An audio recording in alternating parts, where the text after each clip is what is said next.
দেশনায়ক জনাব তারেক রহমান নির্দেশ দিয়েছেন আমরা সারা দেশের শহীদদের পরিবারের সাথে যেন দেখা করি, তাদের পাশে দাঁড়াই এবং আমাদের অঙ্গীকার, দেশনেত্রীর অঙ্গীকার, জনাব তারেক রহমানের অঙ্গীকার তাদেরকে যেন জানিয়ে আসি।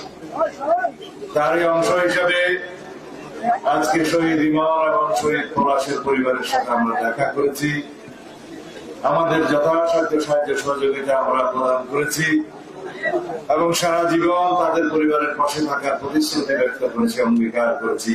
আমাদের দলের পক্ষ থেকে, দেশনায়ক জনাব তারেক রহমানের পক্ষ থেকে, দেশনেত্রী বেগম খালেদা জিয়ার পক্ষ থেকে। এ ব্যাপারে আমার গলা এখন অত চড়া নাই, একটু শোনো। বাংলাদেশ নতুন করে স্বাধীন হয়েছে, রক্তাক্ত বিপ্লব সাধিত হয়েছে। সারা পৃথিবীতে কোন স্বৈরাচারের পতন, কোন ফ্যাসিবাদীর পতন সভ্য দুনিয়ার ইতিহাসে স্বাভাবিক হয়নি। নির্মম হয়েছে, নিষ্ঠুর ভাবে পতন হয়েছে। সেই একই উদাহরণ বাংলাদেশে আবার সৃষ্টি হয়েছে। আমি আমার বহু বছর আগের থেকে বক্তৃতা বিবৃতিতে বলতাম, ইতিহাস থেকে শিক্ষা আমরা কেউই নেই না। এদেশে শেখ মুজিবের পতন হয়েছে, তখন তার দলের লোকেরা বলেছিল ফেরাউনের পতন হয়েছে। এইবার ফ্যাসিবাদ শেখ হাসিনার পতন হয়েছে। বিদেশ থেকে আমার প্রথম অনুভূতি ছিল এই দেশ ফেরাউন মুক্ত হয়েছে।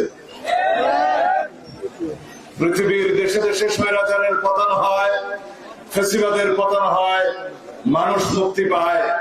সেই পতনের ইতিহাস যেন আমরা ভবিষ্যতে আমাদের দেশে যাতে কোনো ফ্যাসিবাদের জন্ম না হয় সেভাবে স্মরণ রাখি। যদি বাংলাদেশে গণহত্যার পরে শেখ হাসিনা এবং আওয়ামী লীগ আবার মানুষের সামনে রাজনীতি করতে আসে, সেটাকে আপনারা অনুমতি দিবেন? কোন গণহত্যাকারী বাংলাদেশে রাজনীতি করার অধিকার রাখে? তাহলে আপনারা সবাই রাজপথে আন্দোলনে থাকবেন, প্রতিবাদে থাকবেন, উচ্চকণ্ঠে থাকবেন। এদেশের মানুষের সামনে যেন কোনদিন কোন আওয়ামী বাকশালী শক্তি রাজনীতি করার সাহস না পায়। শত সহস্র শহীদের রক্তের অঙ্গীকার, শত সহস্র শহীদের রক্তের ডাক এই দেশে কোনদিন ফ্যাসিবাদী আওয়ামী শক্তি মাথা তুলে দাঁড়াতে পারবে না। 9 বছর নির্বাসনে ছিলাম। কিভাবে ছিলাম আমি জানি। 61 দিন মৃত্যু গুহায় ছিলাম। কিভাবে আল্লাহ রাব্বুল আলামিন আমাকে কবর থেকে বের করেছে আমি জানি। সেই শেখ হাসিনা সেই রকম গুপ্ত এই সমস্ত কুটুরির রাজনীতি যেন বাংলাদেশে আবার কোনদিন করার সুযোগ না থাকে, সেই রকম ভাবে আপনারা প্রতি মুহূর্তে সোচ্চার থাকবেন। এই দেশের গণমাধ্যমকে বাংলাদেশের মানুষের জন্য, বাংলাদেশের দাবির পক্ষে সকল সময়ে সোচ্চার থাকতে হবে। মানুষের সকল সাংবিধানিক অধিকার, মৌলিক অধিকার, মানবাধিকার এবং আইনের শাসন প্রতিষ্ঠার জন্য আমাদেরকে প্রতিনিয়ত আন্দোলনরত থাকতে হবে। ভাইয়েরা, বন্ধুরা, নির্বাচন আমরা এখনো ঘোষণা পাই নাই। অন্তর্বর্তীকালীন সরকার সুস্পষ্ট কোন রোডম্যাপ এখনো ঘোষণা করে নাই। বাংলাদেশের বাইরে থেকে ষড়যন্ত্র হচ্ছে বাংলাদেশে অস্থিরতা সৃষ্টির জন্য। বাংলাদেশের ভিতরে কখনো সংখ্যালঘু নির্যাতনের নামে অস্থিরতা সৃষ্টির চেষ্টা হচ্ছে, কখনো আনসার বিদ্রোহ করার চেষ্টা হচ্ছে, কখনো মন্দিরে হামলা করার চেষ্টা করা হচ্ছে। খবর নিয়ে দেখবেন এই সবের সাথে সংযোগ আছে, বাইরে থেকে ষড়যন্ত্র এখানে করা হচ্ছে। সফল হয়েছে? সফল হবে ইনশাআল্লাহ। বাংলাদেশের মাটিতে প্রতি বিপ্লবের কোন সম্ভাবনা নাই। বাংলাদেশের মাটিতে কোন রকমের অস্থিরতা সৃষ্টির, কোন রকমের কোন ষড়যন্ত্র বাস্তবায়ন হবে না ইনশাআল্লাহ। যেভাবে ছাত্র জনতা, এদেশের সর্বস্তরের মানুষ বুকের তাজা রক্ত ঢেলে দিয়ে বাংলাদেশের এই রক্তাক্ত বিপ্লব সাধন করেছে, গণতন্ত্রের জন্য, সমৃদ্ধ বাংলাদেশের জন্য, প্রকৃত স্বাধীন সার্বভৌম বাংলাদেশের জন্য, সেই বাংলাদেশ আমাদেরকে বিনির্মাণ করতে হবে। শহীদের স্বপ্ন কি ছিল? বৈষম্যহীন বাংলাদেশের স্বপ্ন। শহীদের স্বপ্ন ছিল এই দেশে একটি এমন গণতান্ত্রিক রাষ্ট্র হবে, যেখানে সাম্যভিত্তিক রাষ্ট্র হবে, যেখানে প্রকৃত স্বাধীনতা ভোগ করতে পারবো। একটি পাশের দেশের করদ রাজ্য হওয়ার জন্য তারা বুকের রক্ত দেয় নাই। শেখ হাসিনা বিদায় হয়েছে, করদ রাজ্য যাদের এখানে বানানোর স্বপ্ন ছিল, সেই দেশে গিয়ে তাকে আশ্রয় নিতে হয়েছে। বাংলাদেশের মানুষ এই পতিত শেখ হাসিনা এবং তার দূষরদের, যারা ফেসিবাদের দূষর এবং অন্যান্য দল যারা ফেসিবাদের এই সাম্রাজ্যকে টিকিয়ে রাখতে সহযোগিতা করেছে, তাদের সকলের বিচার করবে। যদি শেখ হাসিনা মনে করে থাকে বিদেশে পালিয়ে যে রক্ষা পাবে, রক্ষা হবে না।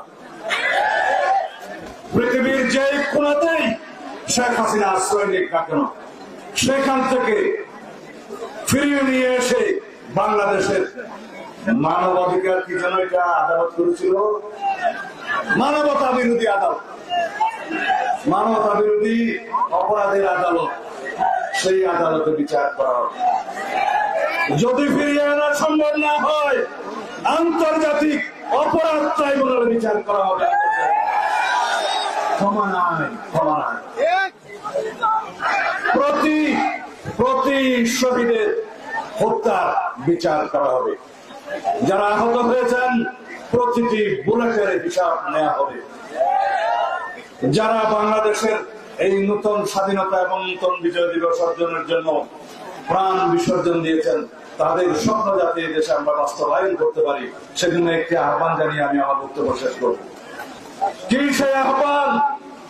যুদ্ধ এখনো শেষ হয় নাই, আন্দোলন এখনো শেষ হয় নাই, চূড়ান্ত বিজয় এখনো আমরা অর্জন করি নাই।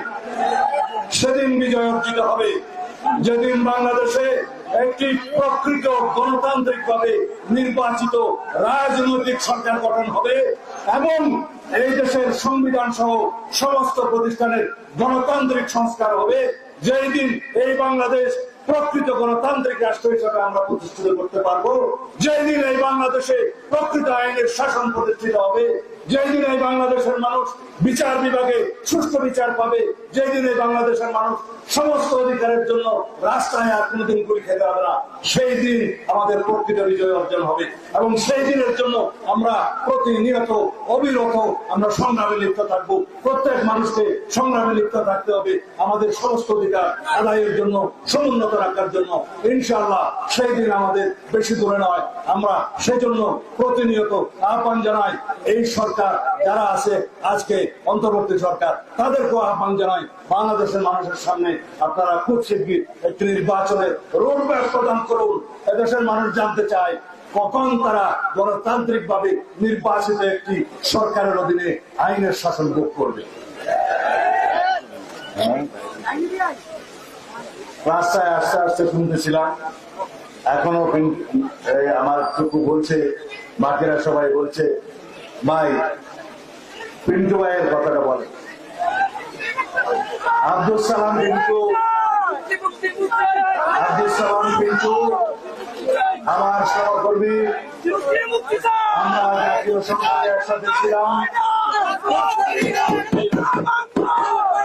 আমরা জাতীয় সংসদে একসাথে ছিলাম, বাংলাদেশ সরকারের তিনি একজন উপমন্ত্রী ছিলেন। মহাকুমর গোপালপুরের সবচেয়ে জনপ্রিয় মানুষ, জনপ্রিয় রাজনীতিক, জনপ্রিয় নেতা। ষড়যন্ত্রের শিকার হয়ে এক যুগের অধিক সময় ধরে তারা নির্যাতন ভোগ করছেন। আপনারা তার মুক্তি চাচ্ছেন, চাইতে হবে না ইনশাআল্লাহ। আব্দুল সালাম পিন্টু খুব শিগগির বিজয়ী তারা মুক্ত হয়ে আপনাদের সামনে মুক্তি দেবে, সেটা আমাদের প্রতিশ্রুতি। আমরা বাংলাদেশের শত সহস্র শহীদের আত্মার প্রতি বিনম্র শ্রদ্ধা পোষণ করছি। আমরা শহীদের স্বপ্নের বাংলাদেশ গঠনের জন্য অঙ্গীকার করছি, প্রতিশ্রুতি দিচ্ছি। সেই বাংলাদেশের প্রত্যাশায় আমরা যেন সবাই আমাদের সংগ্রাম জারি রাখি, যাতে আমাদের মধ্যে কোনো বহিঃশত্রুর ষড়যন্ত্র, অভ্যন্তরীণ ষড়যন্ত্র, অস্থিরতা যাতে কাজ করতে না পারে। আমি আপনাদের সামনে আর বিশেষ কোনো বক্তব্য রাখবো না। বক্তৃতা আমার ভাইরা দিয়েছেন, আমি অত্যন্ত ক্লান্ত। আপনাদের সবার দোয়া কামনা করি। শুধু একটা বলি, আমি আজকে জীবিত এখানে আপনাদের সামনে উপস্থিত হতে পারবো, এটা কোনোদিন চিন্তা করি নাই। আমি জীবিত থাকবো, এটা শুধুমাত্র আপনাদের দোয়া, আল্লাহর রহমত। 61 দিন মৃত্যু গুহার মধ্যে প্রতিনিয়ত আমি মৃত্যুর প্রহর গুনছিলাম। যারা আমাকে বন্দী করে রেখেছিল হাসিনার ফ্যাসিবাদী শক্তির দূষররা, তাদেরকে বলতাম, আমি তোমাদের এই গোপন কুঠুরিতে আমার মৃত্যু হলে অথবা তোমরা আমাকে হত্যা করলে আমার লাশ আমার পরিবারের হাতে দিও। তারা আমাকে কোনো প্রতিশ্রুতি দিত না, চুপচাপ থাকতো। আল্লাহর দরবারে প্রার্থনা করতাম অশ্রুসিক্ত নয়নে, ইয়া আল্লাহ, ইয়া রাব্বুল আলামিন, আমার পরিবারের সদস্যরা, আমার সন্তানরা কি আমার কবর জিয়ারত করতে পারবে না? আমার লাশ কি তারা দেখবে না? আল্লাহ রাব্বুল আলামিন কবুল করেছেন। যখন বিদেশে আমাকে নির্বাসিত করা হলো, চোখ বেঁধে হাত বেঁধে একটি পাগল খানায় আমাকে ভর্তি করে দেওয়া হলো। 2 দিন তারা আমাকে পাগলের ওষুধ খাইয়েছে। তখন আমি আল্লাহর দরবারে হাত তুললাম, ইয়া আল্লাহ, তুমি কি আমাকে পাগল বানিয়ে এই দেশে বিবুনিয়ে নাম গোত্রহীন একটা লাশ হিসেবে দাফন করাবা? আল্লাহর কাছে কাঁদলাম, আল্লাহ মঞ্জুর করেছেন। আজকে আমি আপনাদের সামনে বীরের বেশে বিজয়ী হিসেবে বাংলাদেশে প্রত্যাবর্তন করেছি। এয়ারপোর্টে আমার কাছে কেউই কোনো কাগজ চায় নাই, পাসপোর্ট দেখে নাই, কোন দলিল দস্তাবেজ দেখে নাই। স্বাধীন দেশে স্বাধীন মানুষ হিসাবে বিনা কাগজে বীরের মতো প্রত্যাবর্তন করেছে। আপনাদের সংগ্রামের কারণে শত সহস্র শহীদের রক্ত বিসর্জনের মধ্য দিয়ে নতুন বাংলাদেশে প্রত্যাবর্তন করেছি, স্বাধীন বাংলাদেশে প্রত্যাবর্তন করেছি। যে স্বাধীনতা নিয়ে এই আওয়ামী লীগ অহংকার করতে পারবে না যে তার পৈতৃক স্বাধীনতা, এক দলের স্বাধীনতা কোনদিন আর দাবি করতে পারবে না, বলতে পারবে না পাশের দেশের একটি দেশ এই দেশকে স্বাধীন করে দিয়েছে। কোনদিন এই অহংকার বলতে পারবে না। এই দেশ পুনর্বার স্বাধীন করিয়েছে আমাদের সন্তানেরা, রক্তের মধ্য দিয়ে, রক্তের বন্যায় ভাসিয়ে এই দেশ নতুন ভাবে স্বাধীন হয়েছে, নতুন ভাবে বিজয় অর্জন করেছি। এই নতুন বাংলাদেশে, এই নতুন বিজিত বাংলাদেশে কোন স্বৈরাচার আর উৎপত্তি হতে পারবে না, কোন ফ্যাসিবাদের জন্ম আর এই দেশে হতে পারবে না। সুতরাং যদি আওয়ামী লীগ, যদি এই দেশের বাকশালী কোন ফ্যাসিবাদী শক্তি আবার আপনাদের সামনে রাজনীতি করতে আসে, আপনারা তাদেরকে বিতাড়ন করবেন, সমালোচনা করবেন। এই দেশ নতুন বাংলাদেশ, এখানে গণহত্যাকারীদের কোন রাজনীতি হবে না। এই দেশ গণহত্যাকারীদের রাজনীতিকে প্রত্যাখ্যান করছে, তারা এই দেশে কোনদিন রাজনীতি করতে পারবে না। খোদা হাফেজ। বাংলাদেশ জিন্দাবাদ, বাংলাদেশ জাতীয়তাবাদী দল জিন্দাবাদ, শহীদ জিয়া অমর হোক, বেগম খালেদা জিয়া জিন্দাবাদ। আমাদের তারুণ্যের অহংকার, এই সংগ্রাম আন্দোলনের প্রধান সেনানায়ক জনাব তারেক রহমান জিন্দাবাদ।